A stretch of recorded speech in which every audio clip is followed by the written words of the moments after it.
In the North Sea, the crew of the Kinloch Bravo oil rig is getting ready to finally go home after months of hard work. Unfortunately, Magnus, the rig manager, is receiving a call from the company with bad news. The helicopters are diverting to help the North Killscour platform with its power failure, so they don't know when they'll be able to pick Magnus' crew up. Magnus wants to ask for more details, but the phone suddenly stops working. Communications start falling all over the building. Kat's call with her wife freezes, and Fulmer can't make the main radio work either. Magnus calls for a meeting and announces that they'll have to wait a while to go home. This isn't well received by anyone, especially not by Lars, who keeps asking for proper explanations. Suddenly, the power goes out in the whole building, and Fulmer discovers all generators are down. The battery backup is holding things up for now, and the production module's holding its pressure, but if it spikes it could kill them all. Fulmer tries to get in contact with the standby vessel, but the radio still isn't working, and the other oil platform near them seems to be having the same trouble. The whole rig begins shaking and the production module is starting to catch on fire, getting out of control. Rose, the company representative, doesn't want to shut it down yet because they'll be way off quota, but Magnus orders his men to shut down the module anyway for the sake of their lives. At that moment, the whole rig begins shaking again. Everyone stares in shock when they notice a very thick and fast fog enshrouding the entire building. Moments later, Fulmer manages to bring power back, but communications are still off, and there's no way the choppers will come in this weather. Alwyn wonders if they haven't drilled too much and caused a seismic event, but Rose is a scientist and assures him it doesn't work that way. Magnus thinks fixing communications is their priority, so he sends Fulmer and Baz to check on the radio tower. When they make it to the top, Fulmer begins checking the machine, but he loses his temper when Baz accuses him of betraying the team for getting into a relationship with Rose, who is on the company's side and not theirs. Baz quickly apologizes, and when Fulmer lets go of him, he moves to pick something up and finds a dead seagull on the floor. Magnus and Lars are waiting at the base of the tower when suddenly they see Baz fall. Kat and Rose rush to the scene with a medical kit while Fulmer comes down as well, explaining he doesn't know what happened because Baz had been right behind him. Lars doesn't trust his story because he notices Baz's harness was unclipped. Kat takes Bax to the medical bay and stabilizes him, but there's nothing else she can do without a surgery room. Lars starts losing it because there's no way choppers will come in time. Rose brings Magnus to the computer to show him that the pipelines have no pressure, which means all the rigs in the area are having the same trouble as them. Moments later, Baz wakes up and begins having visions of things coming apart under the sea. Lars goes to Magnus' office to blame him for everything, but Magnus ignores the complaints and leaves. This allows Lars to snoop around his desk and found a private memo from the company that makes him furious. He gathers everyone on the helideck to inform them management has been lying to them from the start. Magnus comes over too and sees Lars has the memo, so he has to confess that the company's junking the whole field and everyone will lose their jobs soon. The conversation's suddenly interrupted by something falling on them. It's ash, even though they aren't anywhere near a volcano. Baz shows up at the helideck as well and announces that it's too late, it's already started before passing out. Later, Baz wakes up in the infirmary and explains he doesn't remember the accident or the helideck. At the tower, he saw something in the fog and heard a noise in his head. Baz reacts violently when Kat tries to take blood, and yells at them for not listening to his warnings because there's a wave coming. After Kat manages to put him to sleep, she explains to Rose that Baz's wounds are somehow quickly healing on their own. Once the women are gone, Baz reveals he's still awake, and when he checks his injuries, he sees some glowing spores working on closing them. In the rec room, the crew notices some lights by the window. It's the standby vessel, which is trying to communicate but also going in the wrong direction. Alwyn sends Lek outside to get the Morse message, and they discover the vessel's asking for help. Magnus orders Fulmer to sign back to them using the deck lights to find out what they know. Then he goes to see Cook Murch to ask him to start rationing their food. Lars is starting to go crazy because he was locked up in his room with Easter guarding the door. In the infirmary, Baz wakes up again to notice most of his injuries are healed, and when he checks his reflection, he begins having a vision of the rig being destroyed. Then he escapes to his room, and while getting dressed, he begins wriggling in pain as his mouth pushes out his gold tooth.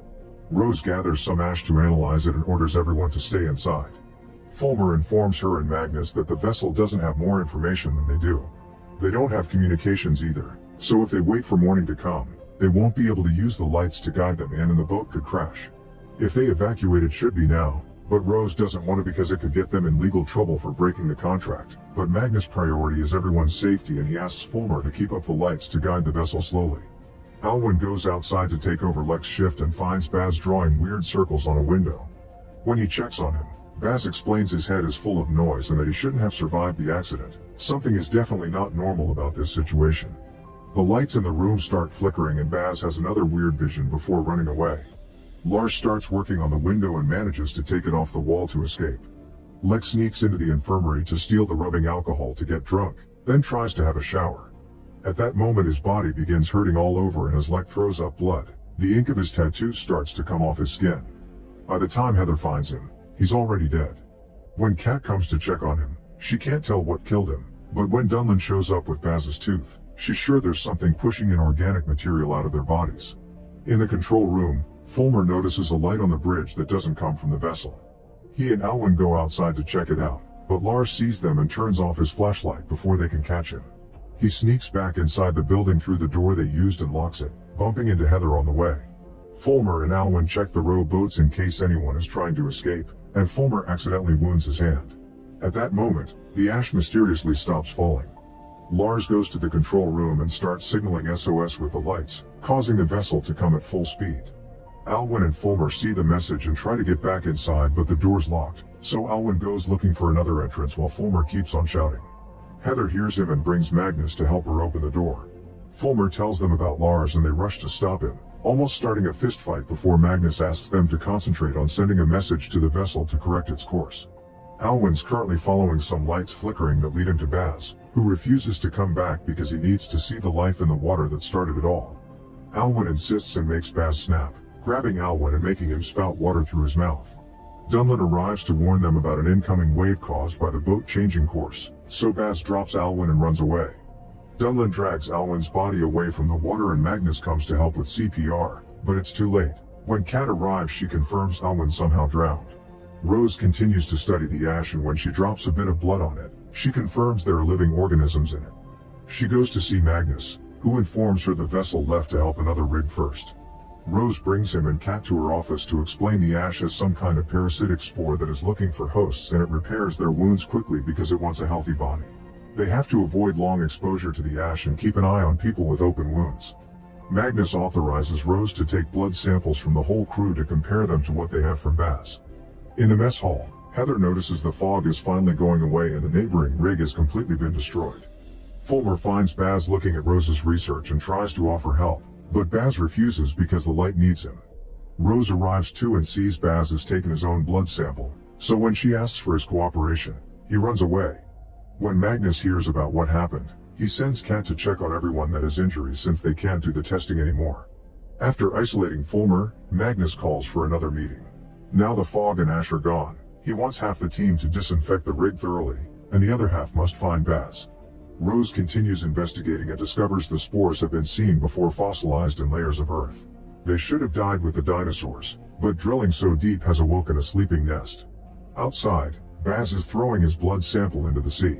His body is fully healed now, and he touches the tanks of water as a test, instantly filling them with spores. He hides when he hears James looking for him, but when James sees the spored water and calls for help, so Baz has to shut him up. Lars and Dunlin come to the room and find James wounded on the floor. Lars notices the spores in the water have started to grow plants. In the machinery room, Heather, Easter, and Murch also find plants growing on the oil. Suddenly the rig starts shaking again and Dunlin realizes James is bleeding. When the boy opens his hand, he reveals he lost a tooth, meaning he's infected.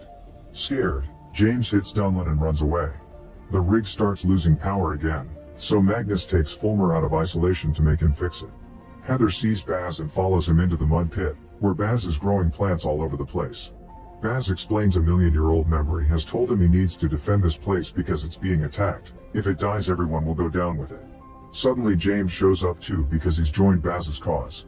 The rest of the team realizes Heather's gone and Lars comes to rescue her, making Baz and James run away before Heather can get more answers. Fulmer manages to restore power and the team discovers the flare on the production module is gone. They need to disconnect it from the electricity system to stop it from exploding, but the module control is in the mud pit where they could be infected by the spores. Their only option is to reignite the flare manually, and Fulmer accepts to take the risk. Easter controls the crane to bring Fulmer closer to the module, but it's not enough, thus Fulmer unclips his harness and comes as close as possible for a proper shot. The flare is turned on again successfully, But Fulmer's hit by the fire and has to be taken to the infirmary to take care of some serious burns on his back. In the mud pit, Baz's visions get worse and he comes to the conclusion they need to shut down the rig system to stop the attack. James tries to close the valve, but the pipes are still pressured and they could blow up, so they're going to access the system from the source. Later, after a visit from Rose, Fulmer swears he feels fine and gets dressed because he wants to help. He, Rose, and Heather begin working together on the research, and Fulmer unconsciously draws some circles on a pad like Baz used too. Suddenly Magnus calls them all to the control room, where he's discovered the pressure is incredibly high because Baz is trying to bypass the safeties for the well. Fulmer can't take control away from him remotely, so they will have to take a risk with the bullseye ROF. Easter guides the ROF and gets underwater images showing that the earthquakes have created a series of circles on the land that remind Fulmer of his drawings. The ROF carefully approaches the wellhead and shuts it off, making Baz furious because his plan has failed. He tries to access the system directly from the CPU, but it has an alarm on it, so they need Fulmer to disable it. Suddenly, Easter's phone gets a message, and the crew discovers communications are back. Magnus tries to contact the Coast Guard and Fulmer Googles the meaning behind circles that seem to be communicating something. Rose searches the company's system for some containers Heather found and nobody knew about, only to discover a project called Siren that she can't access. She also finds Fulmer's drawings. Kat calls her wife, who explains the company told the families the crew's fine and that they've also been having electrical problems. At that moment, the fog arrives in the city, and now people on land are the ones without power. Internet signal goes down, and the guard doesn't get Magnus' messages asking for help. Baz uses his spore's powers to connect with Fulmer's body, which begins healing more quickly. Fulmer also begins hearing Baz's voice in his head, so he runs to the bathroom to look at his wounds. Rose sees he's missing and goes to check on him, startling Fulmer because for a moment he sees Baz in the mirror. He confesses everything to Rose, who kisses him to comfort him. This causes Fulmer to have a vision of her suffering and Baz's apparition asking him to join him. Hours later, Rose checks on Fulmer again, only to find a note he left behind. Rosa goes after him and Kat joins her. Together they find Fulmer going to the mud pit. The girls enter the pit too and the spores approach Kat but don't attack. Instead they circle her stomach because they're curious about the baby. Rose drags Kat out before it gets worse, and they find the crew getting excited because there's a series of lights approaching the rig. It's a ship coming from the neighboring rig. The crew receives the survivors and Rose meets Coke, who works for the company's research division and demands to be taken to the control room immediately. Kat checks on the other men to make sure there aren't any injuries and Easter's surprised to see his old flame Harish among them. Coke explains his rig exploded after a pressure failure and thinks they need to prioritize getting access back to the production module. Rose wants to know why Coke had been sent to the rig, but he refuses to explain. In the infirmary, Harish tells Easter a different story. When Coke arrived at the rig, he sent a bunch of people home and the rest had to help him install some new equipment. They weren't drawing oil up from the well, they were sending something down. Then the fog came in and people started to disappear, but Coke stayed calm as if he had done this before. He kept pushing the equipment test and ignoring the pressure warnings until the rig exploded. Heather enters the system to cross-check the list of survivors with the crew files, but she can't find Coke's name. She tells Easter and Harish about this, and Harish explains Coke had been accessing the system with a temporary account the IT guy made when he arrived. Before they left the rig, he wiped everything related to the test. Heather checks the system and Harish points at a strange name on the crew list that wasn't there before. There are emails telling the company that the organism has already spread, which means Coke's always known and the company sent him on purpose. Kat checks on Rose and thinks the circles she's studying look like a tree, making Rose realize this may be how the spores keep track of time. The gap between the rings marks the 5 major mass extinction events, which means the last ring is the present and is closing up quickly to destroy them. Coke explains that's what happened in his rig. The explosion had been caused by the infected people opening the well to blow it up. He wants to send a team to the production module, but Magnus refuses to take that risk, and Rose guesses all those containers and the testing are the secret project Siren. Fulmer finally joins Baz and James, but he notices his mind is clearer than his friends. Baz explains he hasn't been exposed to the spores long enough yet, but they'll take over soon. Baz can help him harness them if Fulmer accepts to deal with the system. Fulmer begins to work, but it'll take a while to shut down the alarm. Dunlin, Lars, and Murch call Coke for a private meeting because they're sick of Magnus' bad decisions and want to hear Coke's ideas. Coke explains they can stop Baz by using the carbon dioxide from the secret containers to knock him down. It's just a matter of entering the mud pit and connecting the carbon dioxide to the ventilation system. The trio gets the canisters from the containers and Dunlin gets suspicious because the label says the carbon dioxide's mixed with something else. They take the canisters to the mud pit and connect them to the ventilation shafts, protecting themselves with masks. Baz sends James and Fulmer to check what's going on, and James finds the trio first, only to suddenly throw up blood on them. The guys realize the carbon dioxide isn't knocking James out, it's killing him and the plants because that was Coke's plan all along. Lars and Murch run away, but Dunlin doesn't join them until he's sure James can't be saved. Fulmer tries to shut off the ventilation, but both he and Baz pass out. In the control room, Kat finds Coke shutting down the doors around the mud pit after Lars and Murch escape, trapping Dunlin inside. Dunlin's mask runs out of oxygen and he dies too. Heather and Harish tell Rose and Magnus about Coke and go to confront him, but Coke defends his actions as survival. Magnus opens the doors, but he can't get access to the ventilation pits, so Rose goes down there and takes a mask from Lars to enter the mud pit. She shuts down the ventilation manually and then checks on Fulmer, who doesn't wake up when Rose shares the mask. However, when she accidentally touches the plants, the spores react and bring Fulmer back to consciousness. They escape the pit together while Baz also wakes up and the last ring closes underwater. Magnus meets with Harish to hear the real story. Coke pushed the testing to the limit because he wanted to destroy the spore. Losing the rig was just collateral damage to survive. The vessel came to rescue them, but it crashed, so they wiped the system and got away on a small lifeboat, meaning they left people behind to die. Afterward, Magnus interrogates Coke, who explains this has all been company policy. They don't want to lose their precious oil reserves, they just want to keep drilling without interruptions. Thus Coke was sent to exterminate the spore. If they don't stop it now, it'll spread all over the world. In order to survive, they need to kill every infected person. Magnus discusses their options with Rose, who thinks killing the infected ones won't do anything, so she'll work with Fulmer to find an alternative. Perhaps Fulmer can communicate with the spore like Baz does and explain they could cooperate instead of attacking each other. In the pit, Baz senses the spore is shutting him out, and another earthquake hits the rig. Fulmer uses a little plant to connect to Baz and sees the spores are trying to trigger the next great slide to wipe the ocean clean. Rose points out that the spore's a living network threaded throughout the sea floor all over the world, so attacking it here will barely hurt it. She thinks they should talk to Baz and make it stop the spore through his bond. Magnus would rather team up with Coke to stop it, but the others support Rose's theory and Magnus gives them permission to try.